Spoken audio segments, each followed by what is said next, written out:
रायगढ़ राज्य में एक बहुत ही उदार और दयालु राजा विक्रम सिंह राज करते थे। वे अपने राज्य में सभी लोगों की समस्याओं को सुनते और उनका निवारण करते थे। पूरे राज्य में राजा विक्रम सिंह अपने न्याय के लिए जाने जाते थे। सभी राज्य के निवासी अपनी समस्या को लेकर राजा के पास ही आते थे। एक दिन, मंत्री, क्या खबर है? राज्य में सब सकुशल तो है ना? पड़ोसी राज्य की कोई खबर या कोई सूचना? जी जी महाराज, अपने राज्य में सब सकुशल है और पड़ोसी राज्य में भी अभी शांति है। परंतु महाराज, एक दुखद सूचना है। क्या कहा मंत्री? दुखद सूचना? आखिर क्या है सूचना? बताओ हमें। वो महाराज, कल रात एक राज्य का निवासी महल के बाहर आया था। वो बहुत ही दुखी प्रतीत हो रहा था महाराज।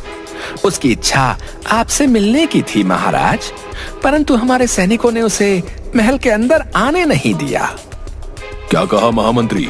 कोई दुखी व्यक्ति, वो भी हमारे ही राज्य का, हमारे महल के द्वार पर आया था और उसे अंदर आने नहीं दिया गया? आखिर क्यों? सैनिकों को बुलाया जाए। तभी 2 सैनिक महाराज के पास आते हैं। बोलो सैनिकों, क्यों तुमने उस व्यक्ति को अंदर आने नहीं दिया? महाराज, हमें क्षमा कर दीजिए। हम तो आपके ही आदेश का पालन कर रहे थे। आप अपने कक्ष में विश्राम कर रहे थे और विश्राम करते समय हम आपके कक्ष में नहीं आ सकते थे महाराज, इसलिए हमने उस व्यक्ति को अंदर आने नहीं दिया। जाओ महामंत्री, और जाकर राज्य में उस व्यक्ति को ढूंढकर हमारे सामने लेकर आओ। जाओ।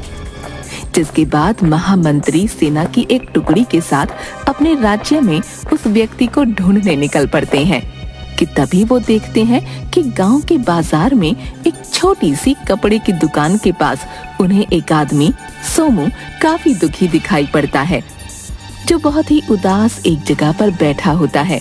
जिसे देखते ही, ये देखिए मंत्री जी, यही है वो आदमी जो उस दिन महल में आया था। चलो हमारे साथ, तुम्हें महाराज ने बुलाया है। क्या सच में महाराज ने मुझे स्वयं बुलाया है? मैं कब से उनसे मिलने की प्रतीक्षा कर रहा था। जिसके बाद मंत्री और अन्य सैनिकों के साथ वो आदमी राजा के महल में आता है। महाराज, यही है वो आदमी जो उस रात आपसे मिलने हमारे महल में आया था। क्या नाम है तुम्हारा? हमें माफ कर दो। जब तुम हमारे महल में आए उस समय हम विश्राम कर रहे थे, जिसकी वजह से हमारे सैनिकों ने तुम्हें हमसे नहीं मिलने दिया। बोलो, क्या परेशानी है? हम अवश्य ही उसका समाधान करेंगे। महाराज, मेरा नाम सोमू है। मैं एक बहुत ही गरीब किसान हूँ। मेरी एक पत्नी और 2 छोटे बच्चे हैं। महाराज, मेरे पास एक छोटा सा जमीन का टुकड़ा है जिस पर मैं कई वर्षों से खेती करता आया हूँ महाराज, लेकिन मेरे सौतेले भाई ने मुझसे वो जमीन अब छीन ली है। महाराज, मेरा भाई बोलता है कि वो जमीन मरने से पहले पिताजी ने उसे दी थी, जिस पर अब मेरा कोई अधिकार नहीं है। अब मैं क्या करूं महाराज? कई दिनों से मेरे घर में एक भी अनाज का दाना नहीं है महाराज, जिसकी वजह से घर में चूल्हा तक नहीं जला है। अब आप ही बताइए महाराज, मैं क्या करूं? महाराज, मेरे घर में तो अब 2 वक्त की रोटी बननी मुश्किल हो गई है महाराज। महामंत्री, इसके भाई को दरबार में बुलाया जाए। तभी कुछ सैनिकों के साथ सोमू का भाई दरबार में आता है। क्या नाम है तुम्हारा? क्या ये सच है कि तुमने अपने सौतेले भाई सोमू की जमीन धोखे से छीन ली है? बताओ हमें। मेरा नाम जग्गी है महाराज, और सोमू मेरा सौतेला भाई है। लेकिन ये झूठ है महाराज, मैंने इसकी कोई भी जमीन नहीं छीनी है। वो जमीन तो मेरी ही थी। पिताजी ने मरने से पहले ही वो जमीन मुझे दे दी थी। मैंने वो जमीन इस सोमू को सिर्फ खेती करने के लिए ही दी थी, लेकिन अब ये उस पर अपना हक जता रहा है। अब आप ही कुछ करिए महाराज। दोनों की बातें सुनकर विक्रम राजा बहुत सोच में पड़ जाते हैं। महामंत्री, इन दोनों को सबसे उत्तम फसल के बीज दिए जाएं। राजा की ये बात सुनकर दरबार में उपस्थित सभी लोग हैरान हो जाते हैं। अरे भाई, आखिर महाराज करना क्या चाहते हैं? अब किसी भी फसल के बीज से ये कैसे पता चलेगा कि इन दोनों में से झूठ कौन बोल रहा है? तभी महामंत्री दरबार में फसल के बीज लाते हैं। मैंने तुम दोनों की बात सुन ली है। ये तो सच है कि तुम दोनों में से कोई एक झूठ बोल रहा है, इसलिए अब मेरे पास एक ही उपाय है। मैं तुम दोनों को उच्च नस्ल के आलू के बीज दे रहा हूँ। तुम दोनों जाओ और उस जमीन के टुकड़े पर अपनी अपनी आलू की फसल उगाओ। जिसकी भी फसल उस जमीन के टुकड़े पर सबसे ज्यादा अच्छी होगी, वही उस जमीन का असली मालिक होगा। ये बात सुनकर सब चौंक जाते हैं और महामंत्री थोड़े थोड़े बीज दोनों को दे देते हैं। ठीक है महाराज, जैसी आपकी आज्ञा। मैं उस जमीन पर आपके दिए गए इन बीजों से आलू की खेती बहुत मेहनत से करूंगा। हाँ महाराज, ठीक है, मुझे भी आपका ये निर्णय स्वीकार है। महाराज, मैं भी आपके दिए गए बीजों से अपनी उस जमीन पर आलू की ही खेती करूंगा। आप देखना महाराज, मेरी ही आलू की फसल सबसे ज्यादा अच्छी होगी। तो ठीक है, आज से कुछ दिन बाद जब तुम दोनों की आलू की फसल अच्छी हो जाए तो तब तुम अपनी अपनी फसल के आलू लेकर मेरे पास आना। जिसके भी आलू अच्छे होंगे वही उस जमीन का मालिक होगा, और तुम दोनों में से जो झूठ बोल रहा है उसे सजा दी जाएगी। जिसके बाद दोनों वहाँ से अपने अपने घर आ जाते हैं। सोमू अपने घर जाता है। जी आ गए आप? क्या कहा महाराज ने? क्या वो जमीन आपको मिल गई है? बताइए ना जी, क्या हुआ? और आप ये हाथ में क्या ले रहे हैं जी? नहीं भाग्यवान, वो जमीन मुझे अभी तक नहीं मिली है। महाराज ने मुझे और जग्गी भैया दोनों को आलू के कुछ बीज दिए हैं और कहा है कि हम अपनी उसी जमीन पर इसकी खेती करें। जिसके बाद जिसकी भी फसल सबसे ज्यादा अच्छी होगी वही उस जमीन का मालिक होगा। तो क्या हुआ जी, मुझे आप पर पूरा विश्वास है। आपकी ही आलू की फसल सबसे ज्यादा अच्छी होगी। ठीक है, मैं कल ही खेत जाकर इन बीजों को बो दूंगा। सुबह होती है।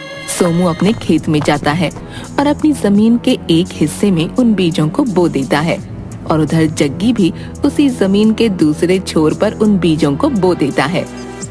जिसके बाद दोनों अच्छे से अपने अपने हिस्से की फसल की देखभाल करना शुरू कर देते हैं।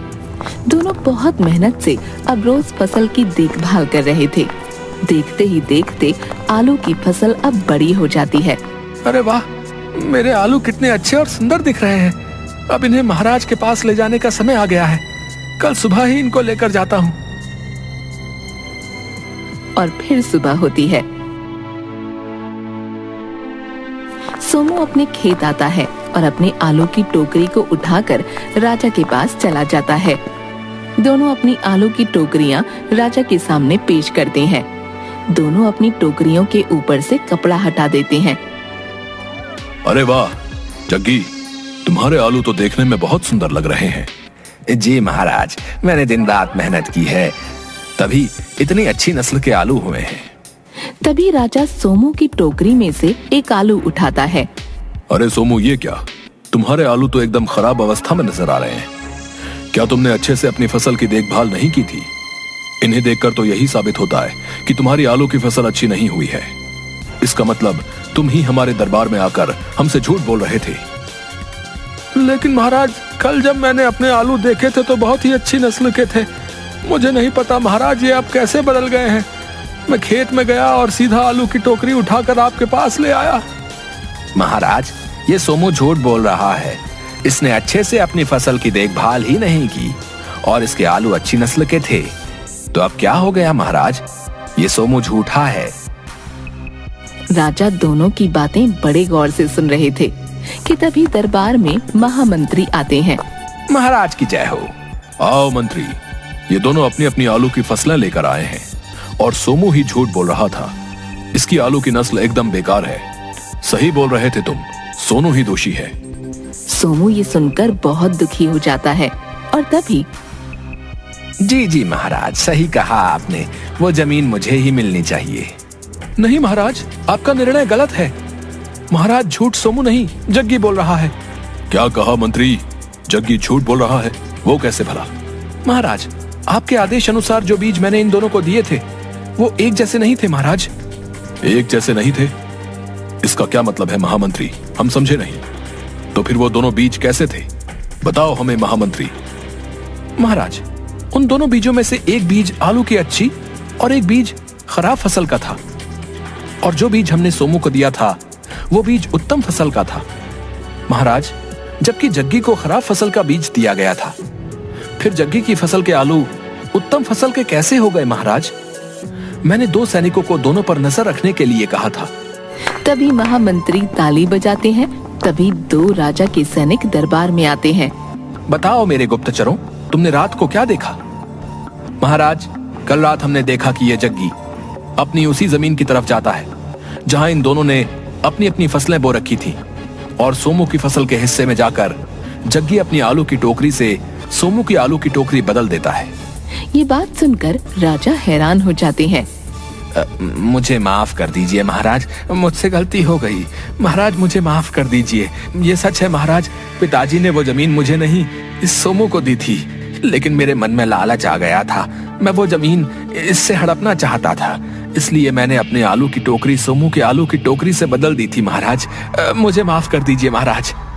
तुमने हमारे समक्ष झूठ बोला, इसकी सजा तुम्हें अवश्य मिलेगी। जग्गी, तुमने चालाकी से सोमू की जमीन हड़पनी चाहिए, इसके लिए तुम्हें दंड स्वरूप इस राज्य से निष्कासित किया जाता है। राजा की बात सुनकर जग्गी जोर जोर से रोने लगता है। नहीं महाराज नहीं, ऐसा मत कीजिए महाराज, मुझे माफ कर दीजिए महाराज। देखो सोमू, अब सत्य का पता चल चुका है।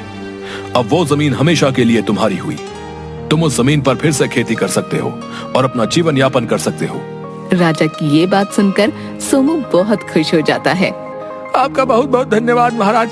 मैं जानता था आपके इस दरबार में मेरे साथ अन्याय नहीं होगा, इसलिए ही मैं बहुत उम्मीदों से आपके पास आया था। ये सब महामंत्री की सूझबूझ से हुआ है। महामंत्री, आज तुमने हमारे हाथों एक अन्याय होने से बचा लिया है। हम तुमसे बहुत खुश हुए। इसके बदले तुम्हें 100 सोने की अशर्फियां दी जाती हैं। बहुत बहुत धन्यवाद महाराज, महाराज की जय हो।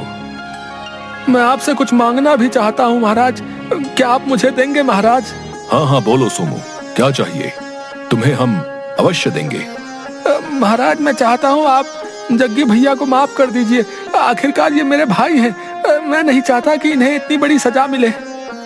तुम वाकई एक नेक दिल इंसान हो सोमू। ठीक है, हम तुम्हारी ये इच्छा जरूर पूरी करेंगे। जाओ जग्गी, तुम्हारे भाई सोमू के कहने पर हमने तुम्हें माफ किया, लेकिन अब कोई ऐसी हरकत मत करना, वरना हम तुम्हें कठोर दंड देंगे। मुझे माफ कर दो मेरे भाई, मैंने तुम्हारे साथ कितना गलत किया और तुमने मुझे माफ कर दिया। मैं अपने किए पर बहुत शर्मिंदा हूँ। मैंने आपको माफ कर दिया है जग्गी भैया। आपने हमेशा मुझे अपना सौतेला भाई समझा है, लेकिन मैंने कभी ऐसा नहीं समझा। मैं आपको दिल से अपना भाई मानता हूँ। जग्गी भैया, आपको अपनी गलती का एहसास हो गया है, मेरे लिए इतना ही काफी है। अब हम दोनों मिलकर उस जमीन पर खेती करेंगे और खुशी खुशी साथ रहेंगे भैया।